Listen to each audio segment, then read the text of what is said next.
তো যারা বলছিল এসি 3 টায়ারে এক্সট্রা লোক ওঠে, দেখাচ্ছি কোনো এক্সট্রা লোক আছে নাকি।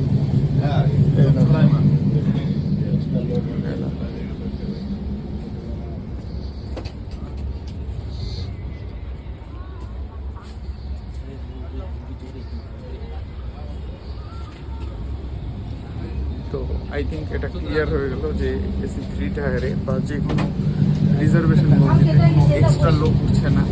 যাদের যাদের টিকিট রয়েছে তারাই একমাত্র উঠতে পারছে, ঠিক আছে। আর সারা রাত টিটি ছিল, যে কিনা যারা এক্সট্রা যাত্রী 1-2 জন উঠেছিল তাদেরকে কিন্তু ফাইন করেছে।